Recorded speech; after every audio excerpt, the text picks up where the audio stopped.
Assalamualaikum warahmatullahi wabarakatuh. Hari ini kami dari Polres Lebak, Polda Banten akan merilis pengungkapan kasus pencurian dengan pemberatan yang dilakukan oleh Satreskrim Polres Lebak. Kasus ini diawali dengan adanya laporan polisi terhadap peristiwa pencurian dengan pemberatan di toko sembako dan emas Sri Maju, Kampung Maja Pasar, di sekitaran Pasar Maja, Kecamatan Maja, Kabupaten Lebak, yang terjadi sekitar tanggal 28 Oktober tahun 2020. Kerugian yang dilaporkan sekitar 500 juta, ada uang sekitar 300 juta, dan emas perhiasan Singapura sekitar 500 gram. Kemudian kami dari Satreskrim Polres Lebak melakukan penyelidikan yang cukup panjang, dan alhamdulillah pada sekitar tanggal 4 Januari 2020 kita mengamankan satu orang tersangka berinisial AM di daerah Pandeglang, Kabupaten Pandeglang, dan AM ini merupakan kapten dari kelompok ini. AM juga merupakan residivis setelah 4 kali masuk di lapas dengan kasus sama, kasus curat, di antaranya di Cirebon, kemudian di Jakarta Timur, Tangerang, dan satu lagi di Pandeglang. AM ini juga yang berperan untuk menggambar lokasi, kemudian AM ini juga yang masuk ke toko untuk melakukan pencurian melalui cara masuk ke toko, memanjat melalui tower air, kemudian membongkar atap, kemudian membongkar plafon, masuk ke toko, dan mengambil barang-barang perhiasan dan uang di toko tersebut. Kemudian dilanjutkan pemeriksaan, selanjutnya kami mengamankan saudara AF di Jakarta. AF ini juga merupakan residivis setelah 2 kali melakukan tindak kejahatan di daerah dimasuk di lapas Rangkas Bitung dan Tangerang dengan kasus sama 363. Kemudian dari AF ini didapat keterangan bahwa mereka melakukan kejahatan berjumlah 4 orang, yaitu dengan saudara FU, kemudian dengan saudara JI. Nah, 2 orang ini masih kita lakukan pengejaran dalam DPO kita. 2 orang ini perannya hanya membantu melakukan pencurian, menunggu kendaraan, dan mengawasi sekitar lokasi TKP.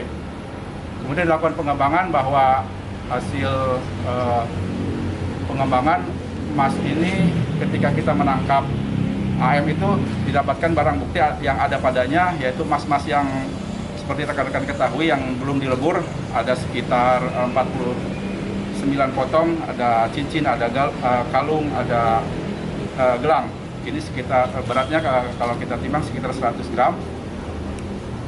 Kemudian kita lakukan pengembangan, Aprijal berperan menjual barang tersebut ke daerah Rawabening, Jakarta Timur, dengan perantara yaitu saudara Samsul. Kemudian dijual kepada saudara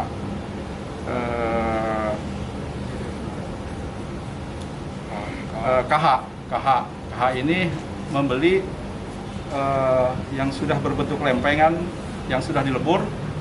Ini beratnya sekitar 400 gram. KH kita kenakan pasal penadahan, membeli barang yang patut diduga hasil kejahatan. Bersama Samsul kita kenakan juga 480, bersama SY kita kenakan pasal 480 ayat 2, menikmati barang hasil kejahatan, mengambil untung barang hasil kejahatan. Kemudian yang AM dan AF kita kenakan pasal 363, ancaman hukumnya adalah maksimal 7 tahun.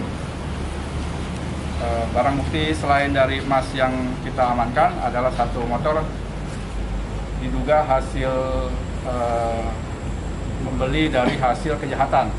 Mereka membeli sekitar 37 juta, dibayar cash dari uang hasil kejahatan yang mereka peroleh. Itu saja dari kami. Mungkin ada pertanyaan, silakan. Pak, yang udah dilebur ini dijual berapa Pak sama pelaku Pak? Ini dilebur Kalau kita dari keterangan korban, ini emas itu 1 gramnya sekitar 300 sampai 400 juta, 400 ribu. Ini dijual sekitar 200 ribu.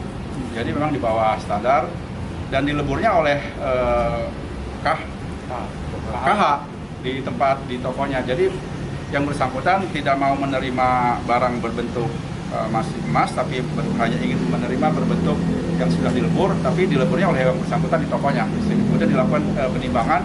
Ya, sekitar kurang lebih 400 gram. Itu semua dijual di daerah mana, Pak? Di Rawabening, Jakarta Timur.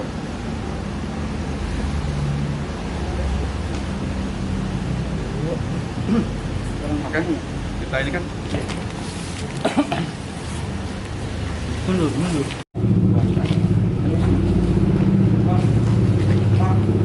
Assalamualaikum, Bu. Mau tanya, Ibu pemilik tokonya? Sebetulnya saya ngelanjutin usaha orang tua ya.